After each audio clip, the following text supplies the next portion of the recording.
Puji Tuhan, Shalom, sahabat SKS dimanapun berada. Pagi hari ini patutlah kita memanjatkan puji syukur kehadirat Tuhan Yesus. Oleh karena anugerahnya, pertolongannya, kita diizinkan untuk bersekutu. Puji Tuhan. Sebelum kita membaca merenungkan kebenaran firman Tuhan yang menjadi berkat kekekalan bagi kita, mari kita berdoa. Tuhan Yesus, sahabat kami yang setia, terima kasih untuk kesempatan yang indah Tuhan anugerahkan bagi kami untuk kami boleh membaca merenungkan firman Tuhan. Hamba berdoa dalam nama Yesus, Tuhan menolong, Tuhan memberkati kami semua, agar berkat firman Tuhan boleh memberkati dan kami boleh menjadi berkat dalam nama Yesus, firman yang hidup. Amin. Puji Tuhan, kebenaran firman Tuhan untuk kita di waktu yang amat sangat berbahagia ini. Saya memilih dari Yakobus pasal 1 ayat yang kedua hingga ayat yang ke-8, tapi saya hanya membacakan 2 ayat saja, yaitu ayat yang ke-5 dan ayat yang ke-6. Demikian firman Tuhan. Tetapi apabila di antara kamu ada yang kekurangan hikmat, hendaklah ia memintanya kepada Allah, yang memberikan kepada semua orang dengan murah hati dan dengan tidak membangkit-bangkit, maka hal itu akan diberikan kepadanya.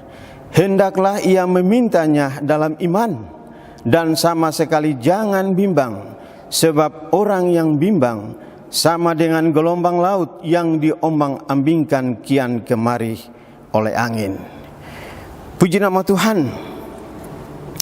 Saudaraku, ada peribahasa yang mengatakan, biarkanlah burung-burung berterbangan di atas kepala kita, tetapi jangan biarkan burung-burung itu bersarang di atas kepala kita. Saya percaya kita semua memahami, mengerti makna daripada peribahasa ini. Nah, saudaraku, dari kebenaran firman Tuhan yang sudah kita baca, di sini saya mau mengajak untuk kita melihat bagaimana Yakobus, saudara Tuhan Yesus, menasehati saudara-saudaranya ke-12 suku bangsa Israel yang berada di perantauan. Tentunya kita bisa membayangkan, kita yang hidup di tengah-tengah keluarga, hidup di negeri sendiri, kita diperhadapkan dengan begitu banyak tantangan, begitu banyak lika-liku. Apalagi kita berada di negeri orang. Makanya ada peribahasa, sekalipun hujan emas di negeri orang masih lebih baik sekalipun hujan batu di negeri sendiri. Nah, saudara, nasihat Yakobus kepada ke-12 suku bangsa di perantauan, bagaimana mereka menghadapi pergumulan, menghadapi tantangan. Yang pertama kita perhatikan ayat yang kedua, firman Tuhan katakan di situ, saudara-saudaraku, anggaplah sebagai suatu kebahagiaan apabila kamu jatuh ke dalam berbagai-bagai pencobaan. Yakobus tekankan kepada saudara-saudaranya yang ada di perantauan, tatkala mereka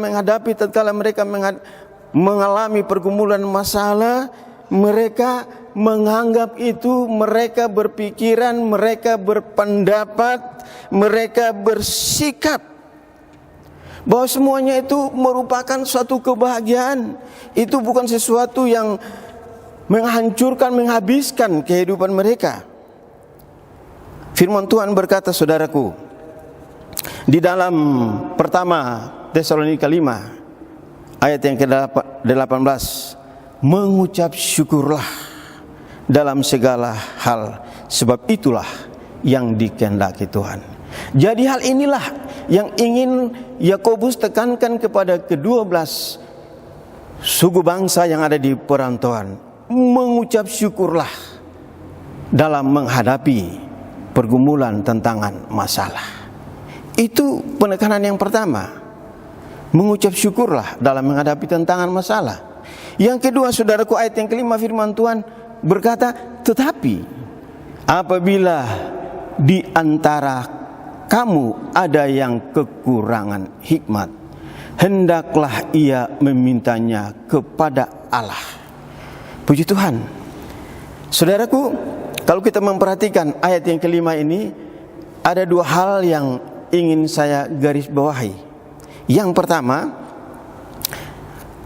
Yakobus katakan, hendaklah kamu yang berkekurangan hikmat. Penekanan yang pertama adalah hikmat menghadapi tantangan, menghadapi pergumulan, menghadapi masalah. Selain kita hadapi dengan syukur, nomor dua, kita harus berhikmat. Kata Yakobus yang selanjutnya, kalau kita memperhatikan pasal-pasal berikut, hikmat yang dari atas, bukan hikmat yang dari dirinya, bukan hikmat dari samping kiri sampai kanan, tetapi hikmat yang dari atas.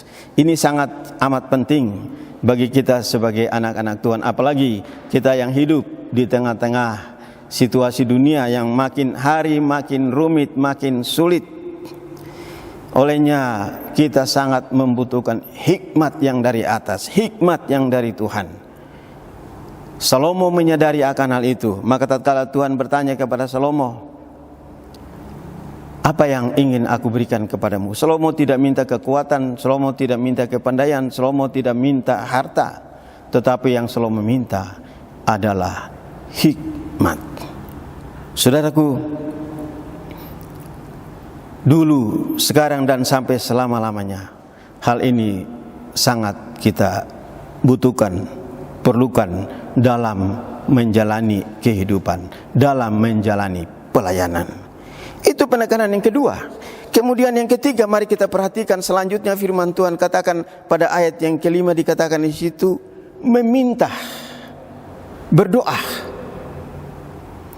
bersyukur, hikmat, berdoa.